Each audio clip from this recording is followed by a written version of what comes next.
All seems normal in a seaside funfair at Southend-on-Sea, but not everyone who goes into the ghost train comes out again. Tunnel of Fear, written by John Cruise, produced by Leonard White and directed by Guy Verney. A stranger staggers into Dr. Keel's surgery in Chelsea. He seems to have injuries caused by broken glass, but can't remember how he got them. The man, Harry Black, claims to be an ex-convict who was framed for a crime he didn't commit. He tells Keel and Carol that he now works in a funfair at Southend, and as he sleeps, after the treatment, Carol checks his ID. Just then, Steed arrives at the surgery. Keel tells him about Black, which makes Steed very curious. Steed explains that his department is aware that top-secret information is being sent to foreign countries, and that their only lead is that the source of the leak is in Southend. Steed telephones his boss, 110, who tells him to go to the seaside resort to investigate. As Harry recovers, Steed asks Keel to take the ex-con back to the funfair and make inquiries. Steed will meet up with them later. Keel arrives in Southend and meets Harry's mother, Mrs. Black.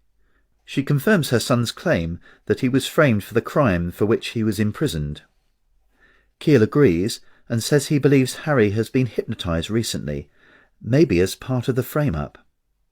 Would Madame Zenobia, the fairground fortune-teller, have had any part in this, he wonders out loud.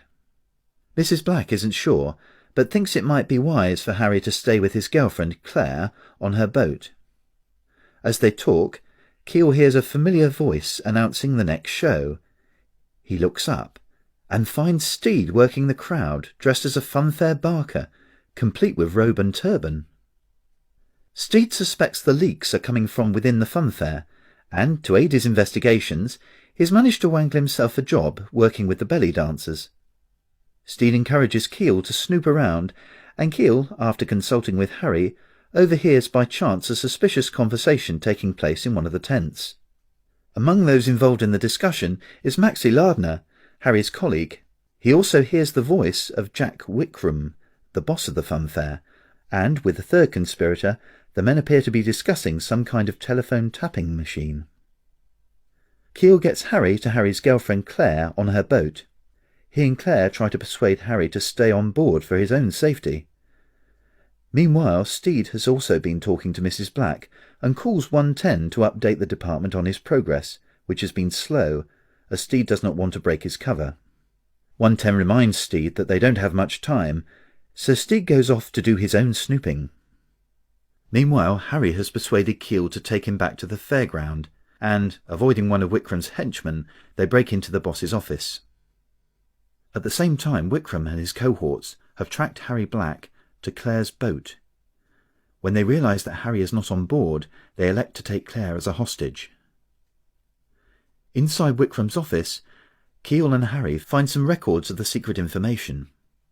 It appears to have been tapped from the European telephone line running through the funfair, but they are discovered by Wickram's thug, who trains a shotgun on Keel. Steed is faring little better. His movements at the funfair have caught the eye of Maxie Lardner. Wickram returns, and Lardner confides to him his suspicions about Steed and his intentions. Wickram sets his man upon Steed. They tussle, but Steed is knocked unconscious when the dancer he has befriended hits him with a vase instead of the henchman. When Steed awakes, Lardner, who is a hypnotist, tries to make Steed divulge who he really is and what he is doing at the fair, but Steed resists. Wickram and Lardner will have to deal with Steed in some different manner. In the office, Keel is still being held at gunpoint, but Harry coshes Wickram's man, and the two escape back to Claire's boat. However, when they get there, they find Mrs. Black, who tells them that she saw Claire being dragged unconscious from the boat by the man behind the leaks, Wickram and his men. Between them, they conclude that Claire must have been taken to the funfair. As Keel searches for Claire, she and Steed are inside the tunnel of the ghost train, trussed and gagged near the telephone tapping machine. Claire manages to remove her gag and calls out, and Keel hears her cry. Keel and Harry find the two captives and release them, but are surprised by Wickram. All seems lost until Steed threatens to detonate an explosive cigarette he is carrying, part of his special equipment. If it goes up, it will kill everyone there. Wickram capitulates, and Keel, Harry and Claire help round up the gang, thankful that Steed's outrageous bluff was a success.